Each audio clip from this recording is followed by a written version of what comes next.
What's up, Juventus? We've got a ton to look at today. We've got two new players to be put up on the sale list for Juve this summer. We'll go through that. Thiago Motta, the latest on his status, and both short-term and long-term decisions for Juve narrowed down. We'll go through that, as well as Giorgio Chiellini set for a promotion, and Agnelli's return heating up. But Exor speaks to it today. What did they have to say? We're going to go through all of it together right now. I'm Berto. This is the AJCR channel dedicated to Juventus. It's March 12th. Let's rock with the news. And being March 12th, we have an on this day to look at. And it marks, back in 2019, the Cristiano Ronaldo Atletico Madrid hat-trick to make the epic comeback in Champions League. What an incredible match that was. Incredible performance. I'll never forget it. It'll go down as one of the best Champions League moments for Juventus. But that was one of the great highlights of having one of the greatest players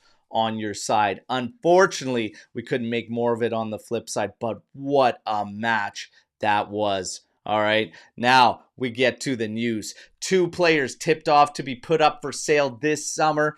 One, Douglas Luiz. Obviously, life has been rough for the player in Turin this first season, and Juve apparently were close to getting a deal for him in January, and all signs are pointing to him going back on the market. The second player is Nico Gonzalez, with some awful performances as of late. Life not been good for him in Turin as well, receiving a lot of criticism, and Motta playing him out on the left in some shocking decisions. As we can all see, he is clearly not comfortable there.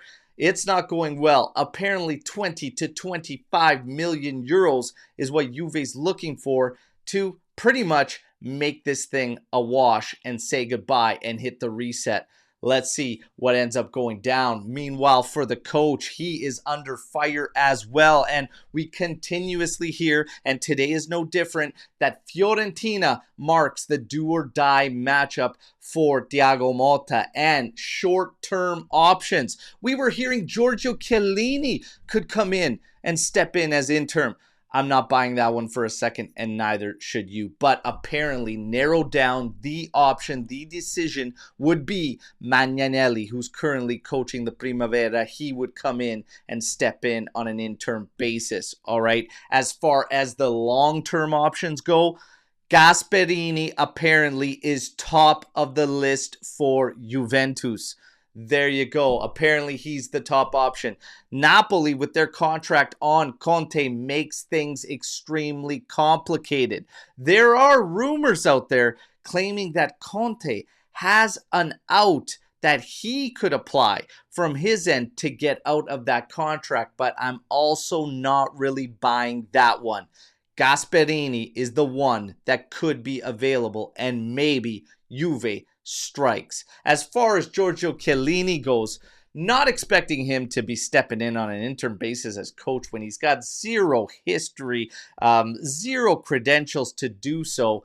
But on the business side, he is slated to be getting a promotion, and he's apparently set to be going right next to Giuntoli and being that middleman that bridges the gap between the locker room and upper management. Essentially the same role Pavel Nedved carried at Juventus for several years. Now, will that still hold up if Agnelli returns? When it comes to Giorgio Chiellini, I would have no fear, and I don't believe Agnelli would change anything. But Giuntoli might not be Agnelli's guy, and if he comes in, he might be looking for his own man. Another guy that probably wouldn't be safe, Calvo. We all know the history between Calvo and Agnelli, so I'd expect some major shakeup if Agnelli returned. And yesterday the rumors heated up around Agnelli's return, that he is pushing, he wants to come back. The original rumors were 2 to 3 years out, but apparently it's ASAP. He wants back as soon as possible. Now, in terms of Red Bull, Jurgen Klopp, as I told you yesterday, I'm not buying a whole lot into that. But I am hearing a lot about Tether. And Tether does have 8% of current shares at Juventus.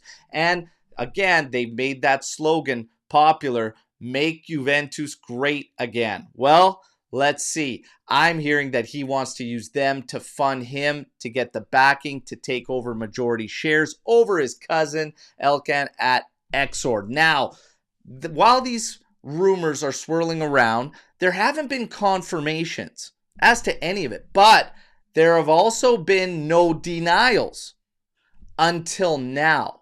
Until now, as Exor speaks today, and they claim there is absolutely nothing on any shareholder reorganization news or these plans for Agnelli to come in and get majority stake in Juventus.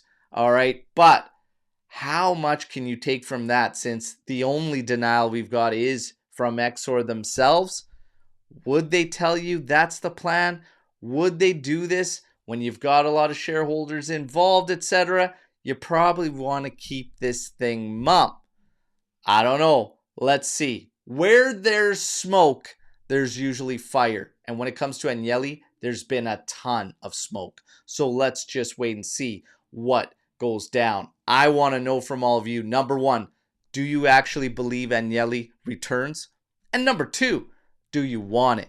Hit me in the comments. When we get to the injury roundup, it is as follows. Savona and Rui expected to get into the lineup for the Fiorentina match. The squad list, I should say, not the lineup. For Conceição, he is growing confidence in finding himself on that squad list. That's your news roundup to March 12th. You all know the drill. Like the video, subscribe to the channel, join our AJC army. But my favorite part, let's mix it up. How do you feel about all the news you just heard? And of course, I'm back tomorrow with another edition. Till then, as always, fino alla fine, forza Juventus.